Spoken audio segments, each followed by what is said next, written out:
All right, I'm here with Will Harris. Will, how we doing, Coach? How you doing there in quarantine? You having fun there up in Totem Lake? No doubt.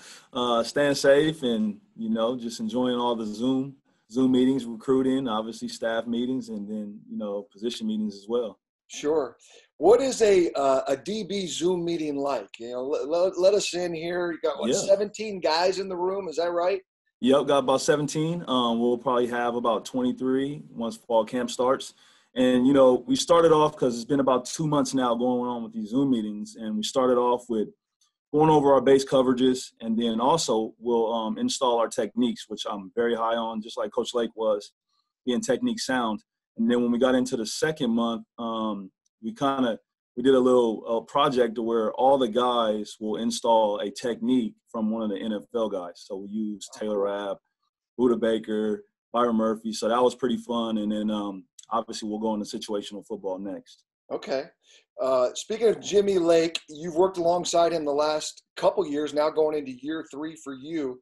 He's out of the DB room now. How will your role change? I know you're the DB coach. Right. And what have you learned the most from, I guess, a two-part question, Jimmy Lake as the defensive coordinator? Yeah, I mean, obviously Jimmy took me under the wing and showed me everything. So he's passed the torch along. Yeah. Keep that thing going. I think just as most importantly, he always talks about being like a bricklayer and just competing every single day and just putting your head down and working. I think that's the number one thing I took from him. But also just making sure that every single day I'm giving him my all. I mean, every single day Jimmy gave it his all. I just watched him, just grind day in and day out. And that's one thing that I definitely took from him. Obviously I'm really excited to work with TP as well, Coach Terrence Brown. Him coming back with his energy. I think it's going to be really fun to get these guys going once we get back to fall camp. Yeah. Now, how does that work with two defensive back coaches? Does one focus more on maybe the corners or the safeties or the nickel? How do you guys work that? I know there's, like we said, 23 guys in the room, so obviously you need two coaches, but how do you divide your roles? Yeah, so, obviously we all meet together. That's how Jimmy loves it that way, which I agree with. So we all meet together, and then once we get out onto the football field, there'll be days where we'll split it up. I'm working with the corners, TB's working with the safeties, or I'm working with the safeties and TB's working with the corners. And we'll do it that way. That way we can get a lot more done out on the practice field. But we love to have those guys meeting together. That way they're all hearing the same language. And not only that, it's easier to move a guy from corner to nickel or nickel to safety and things like that. One of the most impressive things that I've noticed over the years, in the last couple of years, especially last year, is how you and Jimmy have gotten like young guys, true freshmen, like ready to play. I mean, last year we had 3 guys, Williams, Turner, McDuffie, obviously, like all these guys come in and play at a high level as true freshmen in the Pac-12. Right. What is it that you guys do to get these kids to play at a high level so early? I think, we start off with the technique. These guys, they buy in, and we talk about being the best in the country. And that's our standard in our room. And obviously we got a lot of great guys that are leaders, just to talk about a couple, Elijah Moden, Keith Taylor, B-Mac, and they also learn from obviously the older guys, Sidney, Kev, Buddha. So it's just keeping that thing going. I mean, it's a standard in that room. And guys know once they step foot in that room, that's the standard that we have. Yeah. Well, last year the defense gave up just 19 points a game, once again under 20, an awesome number. Yeah. Really kind of came on toward the end of the season, it felt like. But you've had a lot of time to watch tape and film. When you go back and watch the 2019 season, overall, how would you grade or evaluate those guys? And then what do they need to do to even improve on it going forward here in 2020? Right. And I think we've talked about it as a position group. We'll grade ourselves out as a C+, B-.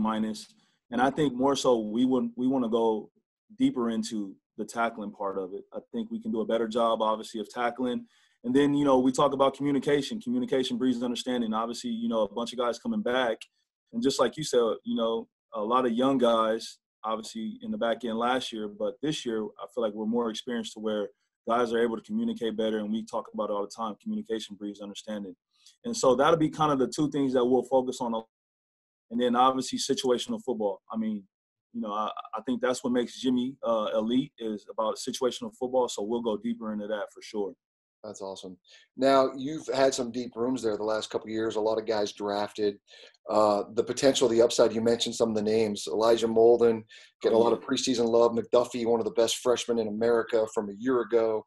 Getting me beat up. You know, Taylor out there started now. I mean, is this DBU or what, man? You know what? We talk about that. You know, everybody's on social media talking about it. But what we love to do is we kind of like to put that stuff aside and get back in the meeting room and just grind that thing out and just put it on tape. I think our resume is what we put on tape, and then we'll let that speak for the world as they look at it. So, you know, we would love to say that, but we just love to every single year just keep that thing going. Yeah, what I love too is the versatility of these guys.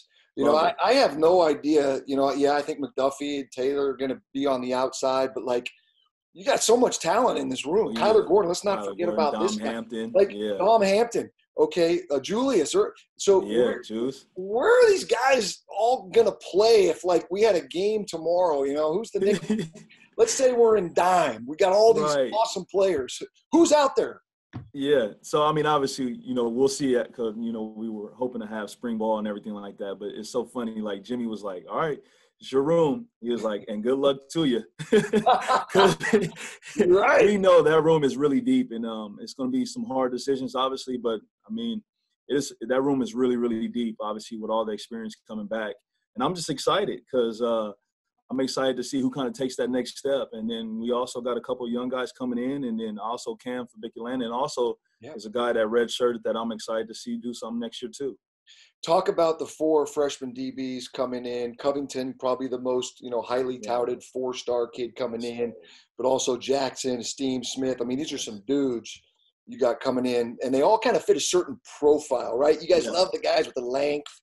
You know, what is you're looking for in a recruit as a defensive back to come play UW, and then also talk about this incoming class. Yeah, what we talk about all the time is we're recruiting dogs, and it's first and foremost, you got to be tough and physical. I mean, all of those schools have that trait. And the next thing is, you know, we talk about it. Can this dude be an NFL player? Like, we look at the height, we look at the weight, we look at the speed. So I know all 4 of those guys have that. Now, just to talk in particular, like, Jacoby Covington played all over the field last year, and I think he's a special player, man. And when I watched him, I came back and I told Jimmy, I was like, we got one, man. This dude, he's a dude. And so we're going to start him out at corner. I know that is something he's been, you know, looking into, is coming in and starting out at corner. But he can play anywhere in the back end. And then Mikel Steen, obviously, with his tremendous ball skills, that kid also played corner. He's played safety. He's played nickel. So just like you talked about, both of those guys are very versatile. And I love to obviously see him grow and his growth as well. And then you talk about Elijah Jackson and then James Smith, just long guys that were track guys, very fluent in their movement. I'm excited to watch their growth as well. So we'll start both of those guys out at corner as well. And Mikel will start out at safety. Yeah. So 17 guys in the room. You know, you've been at this coaching profession for a while now, almost a decade. Is it the spread offense? Has there always been that many guys in the DB room? I mean, it just seems like you're gonna say 23 come camp time. Right. I mean, it seems like so many defensive backs, but obviously they play special teams. Is that typical, or is it the spread offenses that have built this room up over the years? I think you're on to something right there. I think it is definitely the spread offense. I think obviously Jimmy and I, we talk about it all the time, and TV we talk about it all the time. Obviously, dudes just spreading us out, and you know, we want to make sure that we can lock these guys up. But also, just like you said, like the special teams thing, if you look at it and just everybody go back and do the research, a lot more DBs play on special teams. And so, you know, I think that'll help us out as well, as just as far as saving legs and things like that. Yeah. Okay, I gotta ask you a question. There's another Coach Pete in this town that you played for at USC as a Trojan. You guys both coaching here in Seattle. I gotta ask you, do you guys ever connect? Have you continued that relationship? And what's that like? And what makes him so special? Man, you know what? Just from a young man and just obviously knowing him for so long now, I think the number one thing he's instilled in me is you're either competing or you're not, point blank period. And I think that's in everything you do in life. I think that's if you're trying to be the best husband, trying to be the best father, you know, be the best coach, whatever it is, he just believes in competing within yourself to be the best. But yeah, no, definitely our relationship is awesome. It's just, he always messes with me and was like, all right, don't be giving up no deep balls. You know what I taught you. So it's been awesome for, to him to come back around and just watch us during pro day, and he'll actually come out here and chop it up a little bit about ball and just life. And then also Ken Norton Jr., who's actually took me under the wing and been a mentor for me. He's been awesome, tremendous guy. And I think that was one of the things that I learned about in this profession was I believe it's about building confidence and connecting, point blank period. If you build confidence within a kid and then you connect with him, I mean, sky's the limit. He knows that I love him and he loves me. I mean, we can do whatever we want out there on that football field. So that is a couple of things that I took away from those guys, man. But, yeah, definitely Pete Carroll's elite for sure. Yeah, that's awesome, man. Well, Will, it's great catching up with you, pal. Any message for Husky Nation? Yeah. So what you got? Husky Nation, first and foremost, we miss you guys. You're definitely number one in the nation. We miss you guys, but I can promise you one thing. That DB room that you guys are obviously seeing last year is going to get a lot better with the new guys coming in, and we'll be ready September 5th. I love it. Thanks, Will. Appreciate your time. Be safe and go Dogs. Yes, sir. Go Dogs.